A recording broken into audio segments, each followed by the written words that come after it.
Blood streamed down Company Sergeant Major Stanley Hollis's face as the German grenade exploded just 3 feet from his position, showering him with burning sand and twisted metal. Through the smoke and chaos, he could see enemy soldiers pouring over the dunes like a gray tide of death, their bayonets glinting in the morning sun as they charged toward the evacuation beaches, where 300,000 helpless Allied soldiers waited for rescue. Hollis wiped the blood from his eyes, raised his smoking Bren gun, and did something that defied all military logic. He stood up. In full view of the advancing Germans, in the face of certain death, this Yorkshire sergeant major rose to his feet and began walking forward, firing from the hip as bullets whistled past his head like angry hornets. "Come on then, you bastards," he roared across the sand, his voice somehow carrying over the thunder of gunfire. "You want those boys on the beach? You'll have to go through me first." Behind him, a terrified young private watched in amazement as this one man charged headlong into an entire German company. But why would anyone choose certain death when survival was just a retreat away? And what impossible words did Hollis speak that turned a desperate last stand into the stuff of legend? Welcome to War Stories by the Campfire, your nightly source for inspirational true war stories. Comment below where you're tuning in from tonight. Now settle back, close your eyes, and let me take you to the beaches of Dunkirk in late May 1940, where one of the most crucial yet forgotten stands in military history was about to unfold. The great evacuation was in full swing, with hundreds of small boats ferrying exhausted soldiers from the blood-soaked sand to safety offshore. But while this miracle was happening on the beach, another kind of miracle was taking place in the dunes just inland. A desperate rearguard action fought by men who knew they were buying time with their lives. Company Sergeant Major Stanley Hollis was not supposed to be a hero. At 32, he was older than most of his men, a career soldier from Yorkshire who had spent peacetime years training recruits. He was steady, reliable, the kind of man who did his job without complaint. But war has a way of revealing extraordinary courage in ordinary people. Hollis commanded 60 men hastily assembled from shattered units during the retreat across France. Their mission was simple in concept, but terrifying in reality. Hold the perimeter of the evacuation zone for as long as possible, preventing German forces from reaching the beaches where hundreds of thousands of Allied soldiers waited helplessly. A defensive line was hardly imposing. Shallow trenches and sandbag positions scattered across the dunes separating the beach from inland roads. They had limited ammunition, no artillery support, and no hope of reinforcement. What they did have was absolute knowledge that every minute they held meant more ships could reach the beach, more soldiers could be saved. On May 30th, German patrols began probing the perimeter. Hollis moved constantly along his thin line, checking weapons, redistributing ammunition, and talking to his men with exactly the right words to calm nerves and strengthen resolve. "Remember, lads," he would say, "we're not just fighting for ourselves today. Every man on that beach has a mother waiting for him at home, a sweetheart who expects him back, children who need their father. We're all that stands between those boys and the Germans." The first serious attack came at dawn on May 31st. 3 companies of German infantry advanced across open ground toward Hollis's positions. The assault was methodical and professional, the kind that had devastated Europe. Hollis waited until the Germans were well within range before ordering his men to open fire. For precious minutes, their defensive line seemed to hold. German soldiers dropped into the sand, their advance slowing. But there were simply too many attackers and too few defenders.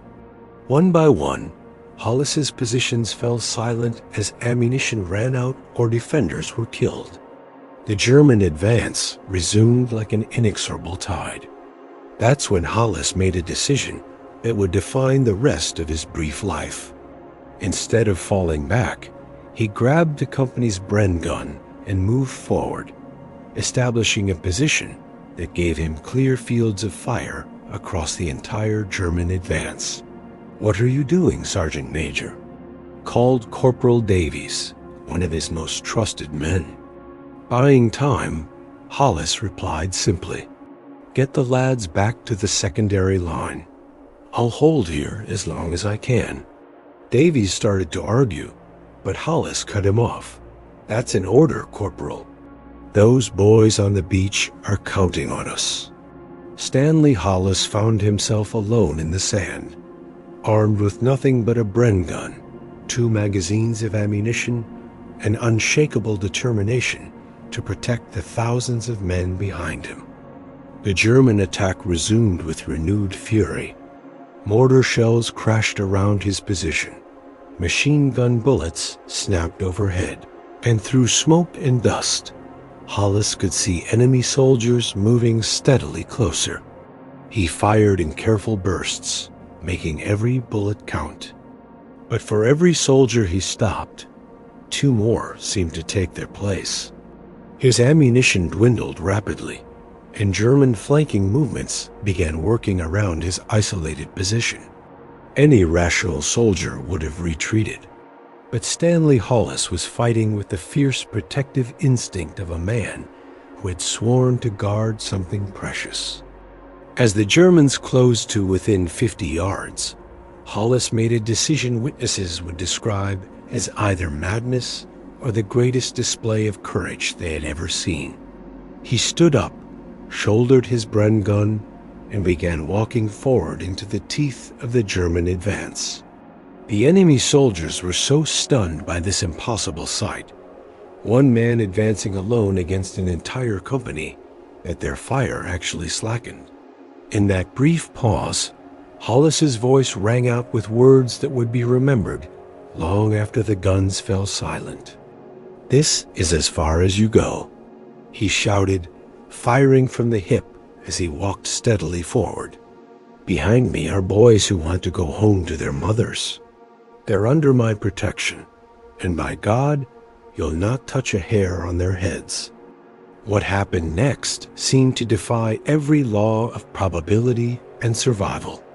Hollis continued his impossible advance for nearly 100 yards, his Bren gun chattering constantly, German soldiers falling back before this one-man assault. Bullets tore through his uniform.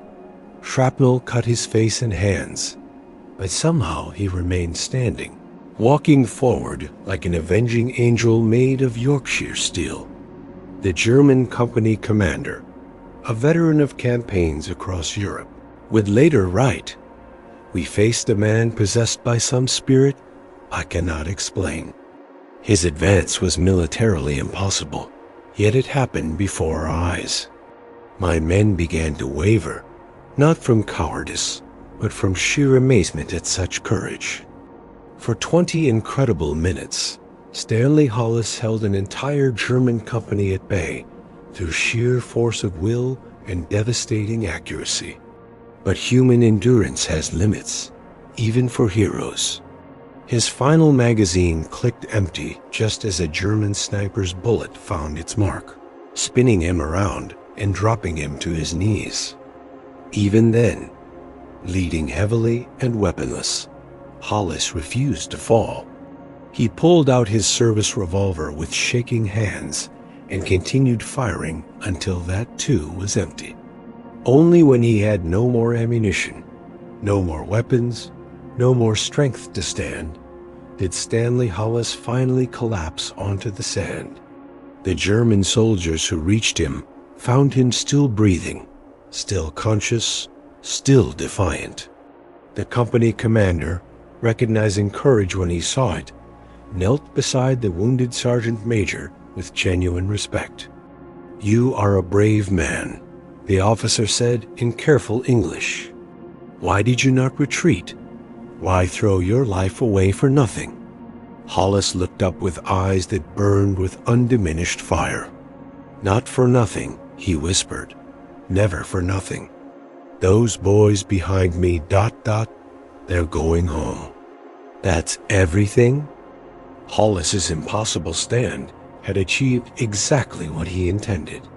His 20-minute delaying action had given the evacuation fleet precious time to load more soldiers, had prevented German forces from reaching the beach during critical final hours. Thousands of men who might have been captured were safely aboard ships bound for England. The German commander ordered his medical corps to treat Hollis's wounds with the same care they would give their own officers. But his wounds were too severe, his body too damaged by incredible exertion. Stanley Hollis died as the sun set over Dunkirk on May 31, 1940, just as the last evacuation ships disappeared over the horizon. His final words, spoken to a German medic trying desperately to save his life, were characteristically simple. "Tell my wife I did my duty." The German commander kept that promise. After the war, he personally traveled to Yorkshire to meet Hollis's widow and tell her exactly how her husband had died, not as a victim of war, but as its greatest victor, a man who had faced impossible odds and won through sheer force of courage. Mrs. Hollis listened with tears streaming down her face, and when he finished, she said something that perfectly captured the man she had married. "That sounds just like Stanley. He never could stand to see others suffer when he could do something about it." The evacuation saved 338,226 Allied soldiers, men who went on to fight battles that would ultimately win the war. Among them were hundreds who owed their lives directly to Stanley Hollis's impossible stand. And so we return to that moment where our story began, to Stanley Hollis standing bloodied but unbroken, facing an entire German company with nothing but a Bren gun, and absolute conviction that some things are worth dying for. The words he roared across that battlefield: "This is as far as you go. Behind me are boys who want to go home to their mothers," were not just a battle cry, but a declaration of the deepest truth about human nature, that we are capable of transcending our survival instincts when something we love is threatened. That courage is not the absence of fear, but the decision to act in spite of fear. Stanley Hollis never saw his home again, never held his wife, never grew old surrounded by grandchildren.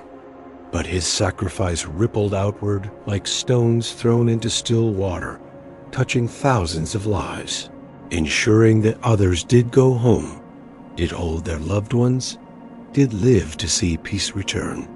His story reminds us that heroism is not about seeking glory. It's about recognizing moments when we must choose between our own safety and others' welfare, and having courage to make the right choice even when it costs everything. If this story has moved you tonight, please take a moment to hit that like button. It's free and helps us continue sharing these vital stories with the world. And here's what I'd love to hear from you. Have you ever witnessed someone make a stand for what they believed in, even when it cost them dearly? Share their story below.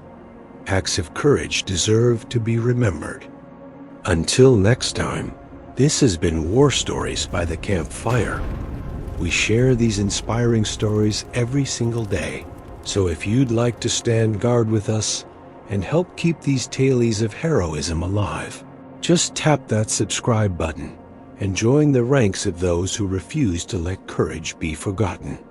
Remember, the line between victory and defeat is often held by just one person with courage to stand when others fall. Heroes like Stanley Hollis remind us that we all have that courage within us. We just need to find it when it matters most. Sleep well, knowing that even in our darkest hours, there are always those willing to hold the line. And we'll see you tomorrow night, right here by the warmth of our campfire.